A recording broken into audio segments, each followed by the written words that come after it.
Dear people at home, Jimmy is going. So, notes, today's date, Cassie essay. So,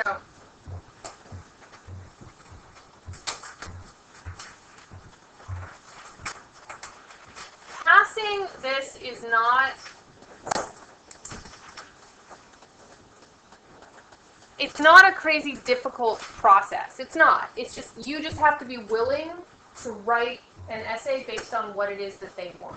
They want to see very specific things, and, you know, over the next couple of weeks, I'm going to reinforce this until it just becomes, this is what I do.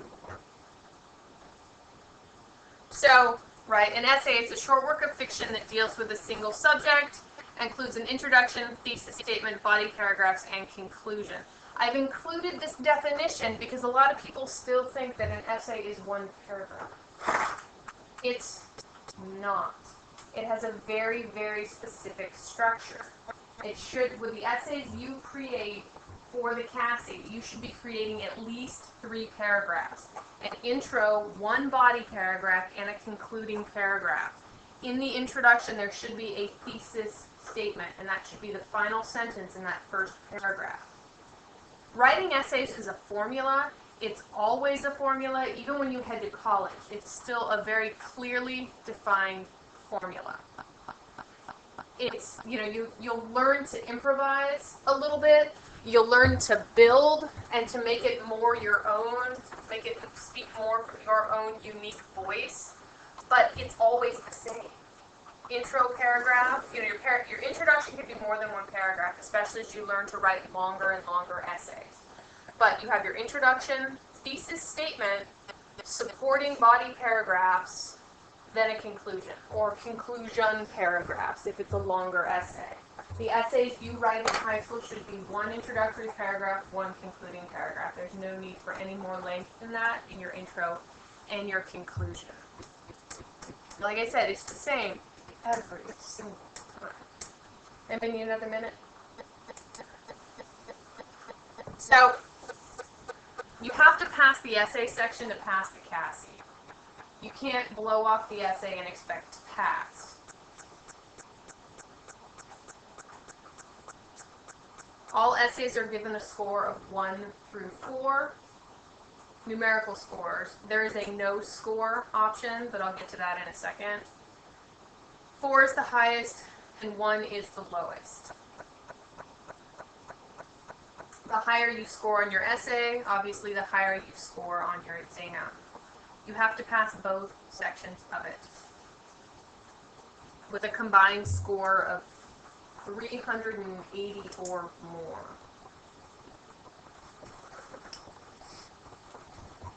And after we finish working through the essay stuff, I'm going to start giving you the multiple choice examples, and we'll start breaking those down. Yeah, Jimmy? What's a pass? Was it like a 2 or a 3 to pass? 3. 3 or 4. So, scoring a 4. Your response has to be thoughtful, comprehensive, grasp of the text. You have to display your understanding.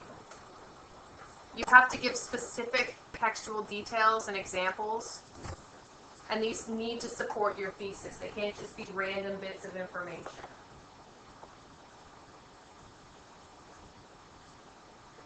You have to demonstrate a clear example of the text, including nuances and ambiguities. You have to look for the small details, the tiny things. Look for something that's a little more interesting that doesn't just exist on the surface. Dig a little. And that's what literary analysis is all about. Good literary analysis. It's all about digging. Like, get that metaphorical shovel and go to town. Yeah. Can colleges see your score on this? No. This is all for high school. This is just a requirement to get out of high school. Everybody has to pass this. You'll take it this year, and you'll all pass it, and it won't be a big deal. If for some reason you don't pass a section, either the writing or the math, you'll have multiple chances to retake it as you move forward in high school, but we're all just going to pass it and be done. It's a basic skills test, is what it is. So, scoring a 4 should also have a variety of sentence types. That means you should have, simple sentences, compound sentences, sentences with multiple parts. And we're going to start working on that in class and give you your first grammar worksheet this week. We're going to start building sentences and diagramming sentences and working on your own sentences. If you're writing simple sentences, you know, subject, verb, predicate, you need to beef them up, and I can help you. If you're having a hard time making your sentences more complex, you know, you're looking at your answers that you're writing, and your sentences are all, you know, short, and you don't know how to make them, you don't know how to combine them, you don't know how to make them more complex, come talk to me. I will break it down step by step with you. You should have very few grammatical errors, spelling errors. You can make mistakes on these, and you can cross them out because you'll write it by hand, you don't type it. And that's fine. Just draw a line through it. They won't count that against you. But if you have an error, you know, a spelling error, you make a mistake and you don't correct it or mark it out, they will count that against you. You can have some errors, but very, very few. We're talking maybe one or two at this level. When I say informational, you'll be given potentially two types of things to write on. We did the literature-based response last time. They'll give you stuff that's informational, you know, like, say, for example, you know, if you could have lunch with any historical figure, who would that be, and why would you want to have lunch with that person? What are 3 questions that you would want to ask that person over the course of your lunch, and why? That's information. You know, or your school has just implemented a dress code policy that means everybody has to wear a uniform. Your school has done this because, you know, X percentage of students have experienced bullying based on what they wear or what they don't wear. You know, how do you feel about this? Cite specific examples from your experience. Informational as well. So informational should anticipate the reader's potential misunderstandings, bias, and expectations. You have to be willing to step outside your perspective and ask yourself, if I was reading this, what would I want to know? What questions would I come up with? What perspective would I bring to it? And you need to somehow address that in your answer. And then the literary demonstrates awareness of an author's use of literary/stylistic devices. You need to be willing to look at the structure of the text that's given to you. Look for symbols, metaphors, similes. Look for themes. Use of symbols, like you need to, you know, pull all that stuff out. Look for repetition, right? If something's repeated 3 times or more, it's important. You know, best remark upon it. So does anyone need any more time? So, 3, you still demonstrate an understanding of the text. You provide general textual details, examples to support thesis main idea. You don't go into specifics. You know, in paragraph 13, Ralph said that too. It's non-specific. So, you know, that's where you'll get you. Let's see. You still have a thesis at this point. You still provide a variety of sentence types and some descriptive language. But not a lot. This one may contain some errors in grammar, sentence structures. Informational, this one still anticipates and addresses the reader's potential misunderstandings, bias, and expectations, and it still shows an awareness of the author's literary/stylistic devices. One of the things we're going to do as we move forward is we're going to start breaking down these writing prompts. We'll do them in class so that you can learn how to ask, you know, figure out what it is it asks from you, because generally these writing prompts are set up in such a way that they want you to build a 5-paragraph essay. It's written into it. You just have to figure out how to pull it apart and create your topic sentences for each paragraph, and I'll teach you how to do that. Because like I said, it's very formulaic. It's just like math. It's like you sit down, pull it apart, figure out what it wants from you, and then you create it. There's not a lot of creativity that goes into these responses. It's very much like, this is what they want from me, this is what I'm going to give them, because I know what each level wants from me. And my goal is to sort of demystify this exam for you so you know exactly what it is you have to do to pass. I'll give you all the information. We'll do practice tests. We'll figure out what it is you know, what it is you don't know, and I'll help you study for it so that you can make sure that you understand what's coming. But like I said, it's very much just a skills test. You know, can you read? Can you comprehend? Can you identify topic sentences? Can you identify supporting sentences? Can you identify the thesis? Can you rearrange sentences in a paragraph to make it more, comprehensive? You know, can you identify the verb in a sentence? Do you know where the metaphor is? Things like that.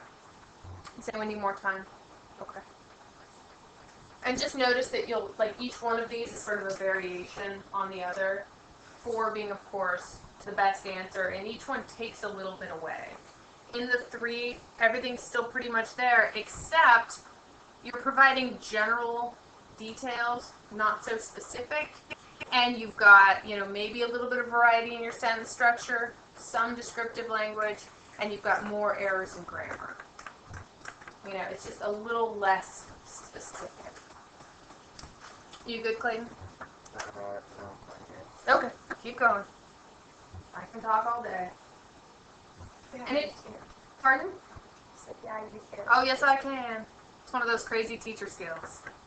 But, what's I going to say? To get a 4 requires a bit of practice. Requires a willingness to pay attention. They give you can have all day to do these exams. Generally, most people are done in about 2 hours with the multiple choice and the writing portion. They'll break it up, so you'll do the multiple choice, have a break, and we'll give you snacks and stuff on the day, and then you'll come back and do the written portion so that you don't get overloaded, and you only take 1 test per day. So you'll do both English tests on one day and then the math tests on another day, so to give you a break. Do you have any questions so far? Yeah, Tyler. Are you gonna have work during that week? Yeah, you will, but you won't have for those days. You know what I mean? Like you'll have 2 testing days, but you'll have 2 other days that you'll have some work on. Yeah, Thomas. Does the written portion have to be done like on paper stuff written, or just have to do like From what I understand, you have to do it on the paper. I don't know if there's any exceptions. I can look into it for you. 2, limited grasp of the text.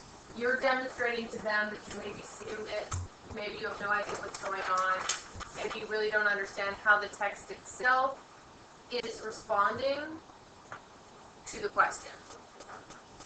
Few, if any, textual details or examples. Every body paragraph should have at least 1 example, 1 detail.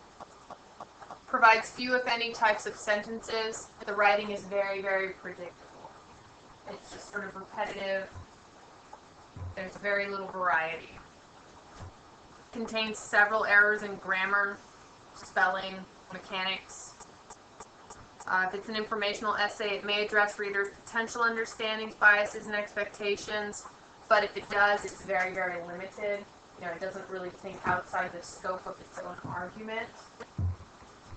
And for literary, it may demonstrate an understanding of the author's use of literary devices or styles, generally not so much, sort of overlooks them, creates a base discussion, if you will, doesn't go into any depth.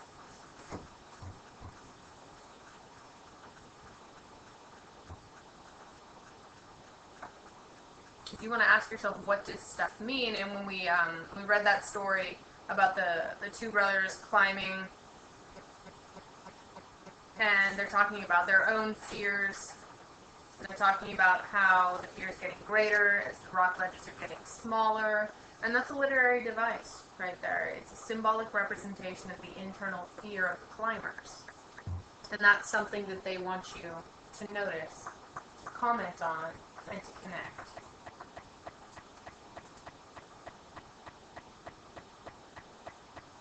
As a reader, as you're working your way through literary texts, the best question you can ask yourself again and again and again is, what does this mean? What is the purpose? And we need another minute. Okay. Because when you start asking those sorts of questions, then you start coming up with interesting things. You start examining details. you really, really start looking, for that underlying meaning, that deep meaning. Because all stories are entertaining on their surface. Yeah. Will we be allowed to write on the test? Pardon? Will we be allowed to write on the test? Yes, you can write all over it. You can mark up the writing prompt. When you're working through the multiple choice sections, you can cross off answers you don't want. You'll be given scratch paper so that you can do your pre-writing for your essay, which is something I highly recommend. How many people, when they did their writing in class, not last week, the week before, actually did any pre-writing? Bella, Jimmy, anybody else? Okay, does anybody know what I mean when I say pre-writing? Bella does. Anybody over here? What do you think, Jacqueline? What's pre-writing? Essay planning.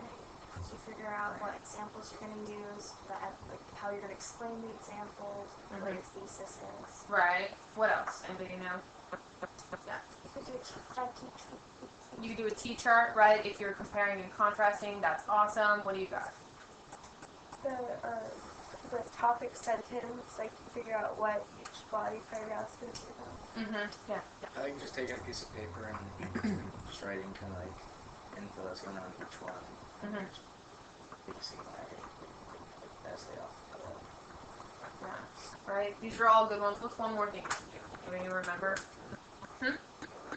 You don't have time to do a rough draft because any sort of in-class essay, like especially something timed, you want to, because there's a different level of polish that exists to essays that are written at home and then essays that are written in class, and that's expected and that's understood. And so you don't need to create a rough draft, but you do need to be aware of what you're writing, and you need to be willing to go back, allow yourself time so you can go back and reread it and make sure that nothing's confusing, that you've clarified any errors, you've added all the details that you need. The one thing I always recommend is create an outline. Anybody know what I mean by an outline? Thomas does. If you were to call the outline something, what would it be? Like if your essay's a person, the outline's the what? The body. Who said it? Yeah. Go ahead. Skeleton. It's the skeleton. The outline is what you put everything on. And I'll work with you guys to try to help you create outlines so that if it works for you, I find it's a good way to, especially if you're doing a class essay, because it's easy to get lost. So if you create an outline, it becomes like a roadmap. You know exactly where all of your paragraphs are going because you've already figured out your examples, you've got your topic sentences, all you have to do is fill in the details. And I find that helps a lot, especially when you get to like paragraph 3 and you're like, what was I going to say about that thing? It's kind You've already, like you do, yeah? of like lay out each one so you can just like remember your ideas as you. Yeah, and this is something that literally has to happen after you've assessed that question, read the prompt, 5 minutes. You can't sit and dwell on this for 20 minutes, 30 minutes. That's what I do. Just 5 minutes or 20 I minutes. develop it. Yeah, don't dwell on it. You just have to get it on the paper and just, you know what you're doing. It's a formula. Put it down and go. So, and of course, a 1. To score a 1, you've got minimal grasp of the text. Basically, you've demonstrated that you know nothing. You have no textual examples, no sentence variety. You have serious grammatical errors, spelling problems. The informational one does not address the reader's potential misunderstandings, bias, expectations, and the literary does not demonstrate awareness of the author's use of literary or stylistic devices. Something as simple as explaining the meaning of a word anticipates potential misunderstanding. And you know how I always talk about when you're writing responses to literature, you always need to come at it from the approach that whoever's reading, what you're writing, has no idea what you're talking about. Same thing with this. Always come at it from that angle. Make sure you explain everything. Never draw conclusions that your reader understands what you're saying. Clarify, clarify, clarify.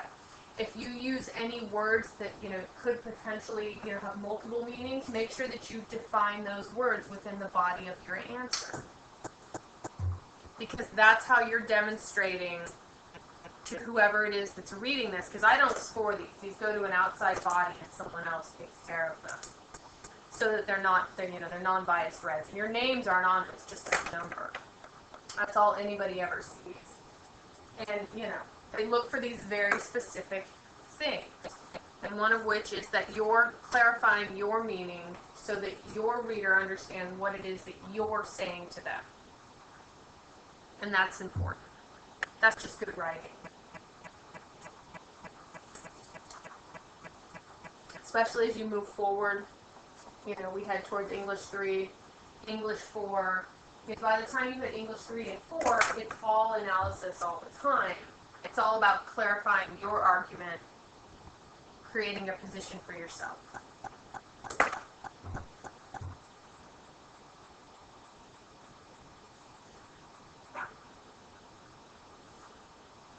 It needs a little more time. Okay.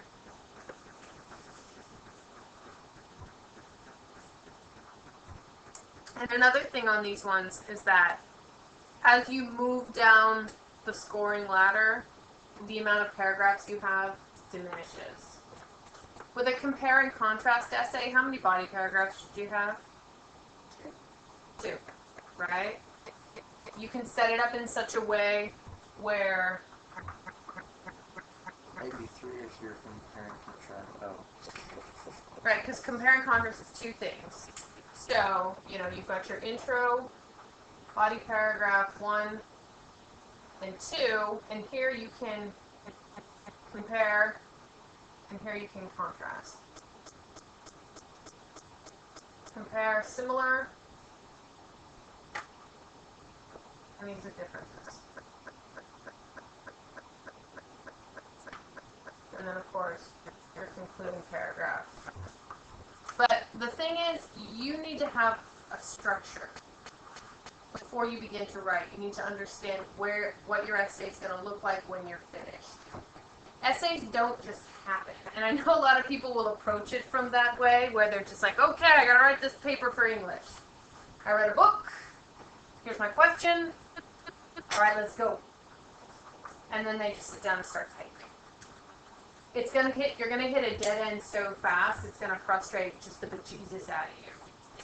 But if you do the pre-writing, you find your examples, you create your outline, you build a thesis statement, the essay's gonna write itself. And that's just good writing. That's all that pre-writing. So, and then the final one is a no score. No one has to worry about this, but a no score will result if answers are written in a language other than English. You create an off-topic response, i.e. you just decided to share with the reading audience your desire for ice cream at that moment. People do it. It's unintelligible, like it makes no sense, or it's just non-responsive to the writing task. People do it. I don't. But people just fail on the day of the test and they just drop pictures. They're making a point. They don't have to do your test. But ultimately, it just hurts you in the end because you still have to take it. You gotta pass it. So let's just pass it this year.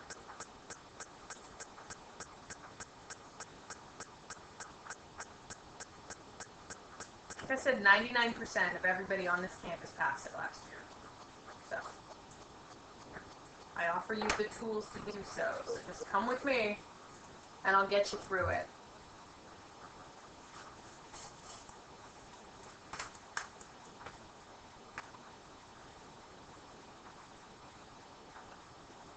And also remember that if for some reason you want to go back over this information, I'm taping it. So I'll post it today. So like say, right before the exam in March, you decide you want to go back through and listen to this lecture again, it's available. So it's all the information. You good, Clayton? You still writing? Okay. Alright. So does anyone have any questions? Concerns? Anything at this point? Okay. So, what we're going to do is I'm going to return the responses you wrote in class to you. If you didn't do one, make sure you're sitting with someone who did. Okay? Just go find a buddy. And then you're going to be given sample response scores. I have sample responses to this particular essay prompt for a 4, 3, 2, and a 1. And I'll hand that to you. Take a look at those. And then I want you to evaluate your partner's paper where do you think they scored? And it's not, the point and purpose of this isn't to make you feel terrible. It doesn't make you feel like to help you feel stupid. It's so that you can see where you're at and you can understand where you have to grow. Because we're going to do one more of these. And the whole idea is and that's why we skipped a week. We didn't do it the week afterwards because I wanted to distance you from your writing, which is the best way to go about proofreading your writing, is to distance yourself from it. You can't write a paper the night before it's due and expect it to somehow miraculously be an A. It doesn't work like that. You have to be willing to give yourself distance from it so you can look back and proofread it. And that's what you're going to work on today. Anyone have any questions? So you're going to go through, read through the paper, and assign it a score, and be prepared to tell the person why it is you think they received that score. Is there no thesis statement? Is it only one paragraph? Does it fail to address the prompt? Things like that, because when you look at other people's writing, you're going to get a better perspective on your own abilities. Okay? Let me stop there.